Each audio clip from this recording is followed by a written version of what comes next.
How's it going, you glorious rapscallion bastards? My name is FOXSOL. Welcome back to the channel. Welcome back to some more WutheringWaves. I hope you're having a good day, because in today's video, this video is going to be mainly dedicated to the new players to give you several tips and tricks and basically a general beginner's guide as fast as possible on what you should be doing if you just started with WutheringWaves. All right, this is in dedication to a friend of mine, well, new acquaintance actually, that I've met that actually was talking to me on Discord named Robert, who was like, hey, could you put a video like this together for me? Something that's, you know, general basic knowledge for me and other players to do whatever you did. So, hey, let's get into it and let's discuss it.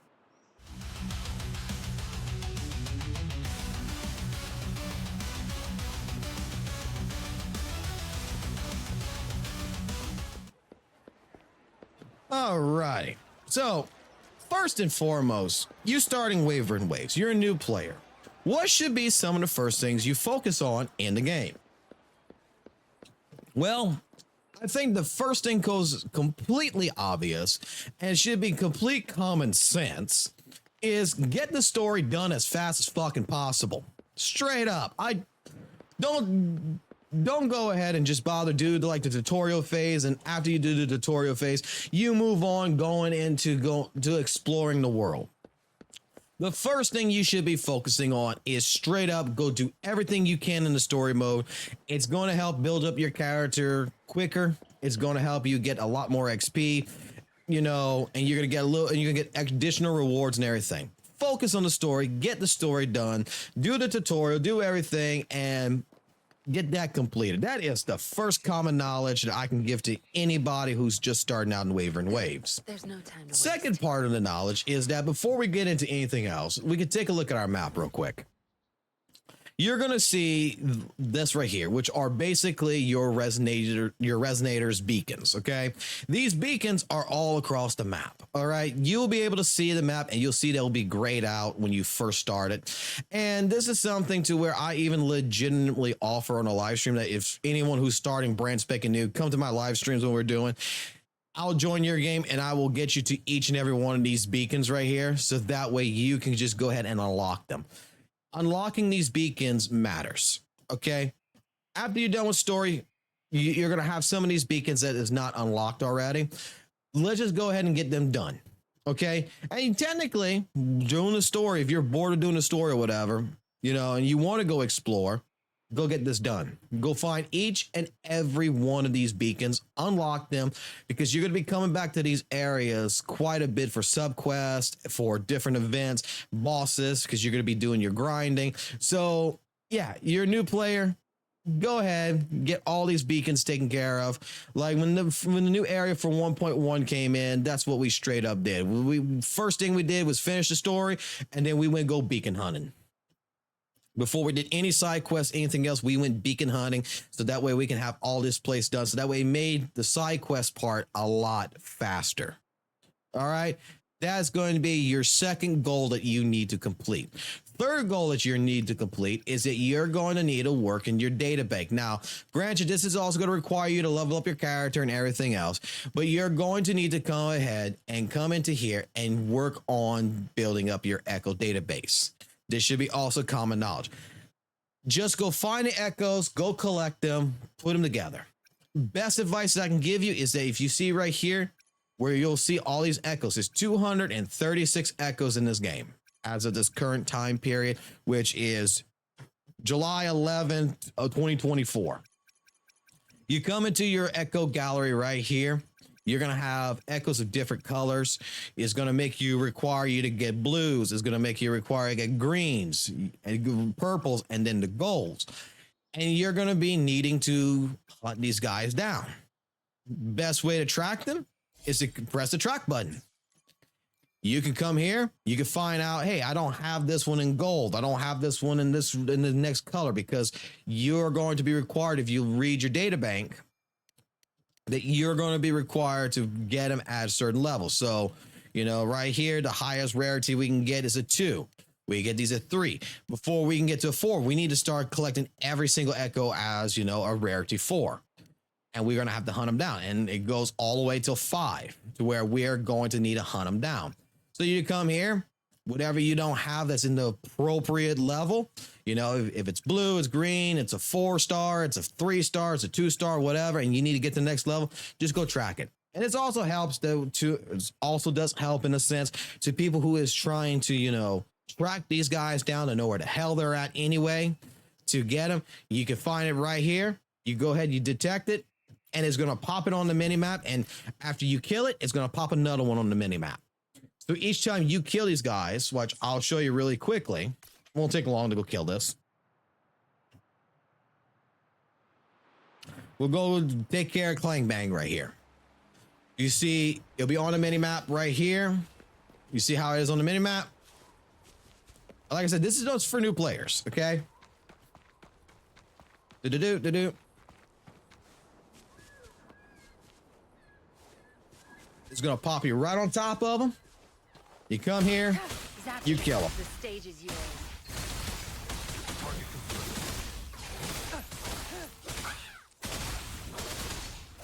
Zap string. It's our curse. Step on it, mommy.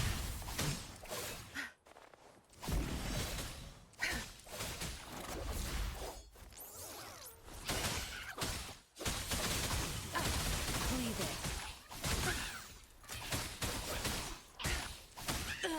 I'll pay it back tenfold. How about I dodged a little bit, wouldn't it? Misery follows.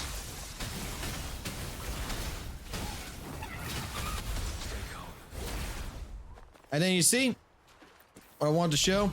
If you get the echo like this, then you don't have to worry about going track the next one down for your data bank.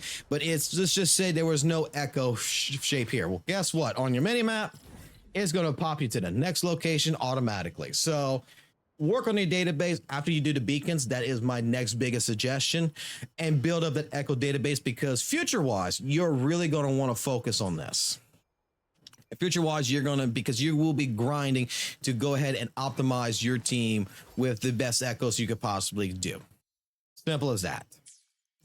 Now, next thing to go ahead and focus on is that I will state this, and it's going to go along with the echoes as well, is that in the beginning of the game is going to strive to probably, you know, push like, you know, the level 2-star echoes or level 3 stars.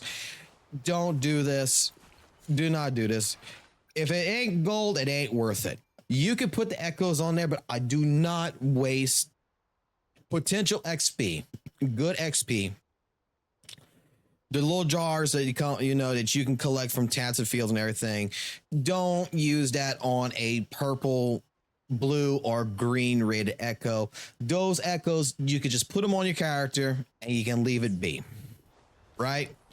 I would tell you right now, don't worry about it. Just focus on collecting your 5 stars and get your data bank up first. Once you get your data bank, I think it's to what level right here? Because this is to finish off this conversation with the echoes. I think it is, yeah. When you get your data bank to 15, this is where now you start putting in your resources into your echoes. So now you're going to put into actual echoes that matter, your gold echoes. So remember that, focus on that, you'll be good to go. Simple as that. Now, another thing that's going to end up happening in this game is that, you know, and I fell for this myself, I'm not going to lie, I fell for this myself, is you're going to start summoning for characters, you're going to start getting a bunch of different units, you're going to get a bunch of different things going on. And in all honesty, I'm going to say it like a fighting game. Look at what the characters do. Look at what their kits are. Read the kits. You have, you know, your DPS characters. You have your support characters, your healers, and you have your sub DPS characters, which help benefit your main team. Okay. A well-rounded team is going to have a sub, is going to have a healer, and is going to have a DPS. Do what you want. Like if you want to have 3 DPSs on your team and that's how you just want to be, then by all means, go ahead and do that. I'm not going to stop you. But when it comes to working with your team, it's okay to let, you know, your support and your sub DPS lack when it comes to levels. Like you can see right here, I have both my subs right here. I'm just starting with my healer right now, but my sub Mortify right here, or Mortify, however you want to pronounce it in that regards, he's straight up, look at him. He's level 80 compared to us in a level 90 world. You don't have to go ahead. He could be level 70 for all I care. The only thing you're worried about your sub DPS and you're worried about with your healer is just mainly their skills. And that's what we're going to get into, is we're going to be really focusing more with our team. Echo grinding and everything else, we're focusing on our DPS. We're trying to get our DPS as optimal as possible, as broken as possible. And we're trying to put everything onto the DPS to make the DPS work better. So focus on the skill tree. Focus on building your DPS first, primarily on your team, the ones that you want to play with. And don't worry really too much on focusing on your sub or your healer until later. Okay? That is really the best information. I was focusing on building every character I got. Oh man, I was trying to straight up go into the skill tree. I was trying to get all the materials. I was trying to get everything to build up everybody all at one time, where in all honesty, these characters, when you're going to get to the higher level and you're going to be playing higher level, your sub DPS and your healer is only going to be doing each their own job. Everything else is going to fall into your DPS's hands. So building your DPS matters primarily over building your entire team. You're working on your rotation. That is just clear fact. People can argue with me on that one all they want, but this is my suggestion to any new player areas. Focus on your DPS, which leads me into the next thing. Is that, and I will pull this up. It's going to take me a second here, but let me go ahead and pull up my Firefox real quick. Ta-da! Let me move this here because I don't want to showcase everything that I'm doing. And I should have had this already prepared. I apologize, but I'm going to show you what I do. Okay, and maybe you can get an idea from this. If you see on the screen, I have a calendar. I just started this back earlier this week, which is basically I started a Google Calendar, call it the WUWA work, and I put in what my goal today is. From working on sub DPS, work on materials, work on Resonator XP, Tacit Fields, work in the Tower, of Adversary, whatever it is I need, what I believe I'm going to need. The reason for this is because in this game, resources when it comes to leveling up characters, from the forgery challenges, building up materials and everything else, stimulation, you will get to a point to where you are not going to have no more chests. You're not going to find stuff in the open world no more, and you're going to need to have this stuff. There's going to be a point to where wayplates are going to be, you're going to be stuck waiting until it gets to 240 in order to do anything. I personally had created a calendar to specify what is my goal. And the reason why I started this calendar is because of Chan Li, who's going to be dropping on the 22nd. So that way I can prepare for her, like work on materials. I'm working on materials for Chan Li. This is what this basically means. I'm working on Resonator XP for Chan Li. I'm working on, the bell on this week to go ahead and finish off sub DPSs that I have. I'm going to be working on shells because it's going to cost a lot of shells to go ahead to build up, Chan Li day one to level 90 and build up her entire skill set. I need to work on flower picking because, hey, some characters, when I'm ready to go ahead and start leveling them up, I'm going to need to do flowers. Working on cores. And it's going to even tell me like which cores, like work on cores with team. That's for me to go ahead and decide what cores I need to work on today. I've actually broken down a list. So that way, primarily when Chan Li comes in, I go ahead, I am already prepared. And I actually recommend this to anybody. A calendar, just to come in and to look at over things helps out, because you're going to get to a point to where resources becomes very scarce. Some people are going to say, oh, no, resources aren't that scarce when you get to this point. No, it gets scarce as fuck if you don't manage it properly. So having a guide ahead of time really legitimately, I think, helps out a lot. And I would recommend this to new players. Plan out once you're done with story, once you're done with 100% exploration, because I recommend that too. I recommend, because you can see right here, if you look at our map right here, we have 100%. 100%. This means all chests, everything else is pretty much been found. Everything's been done in an area from side quests and everything else. Everything that you possibly can do.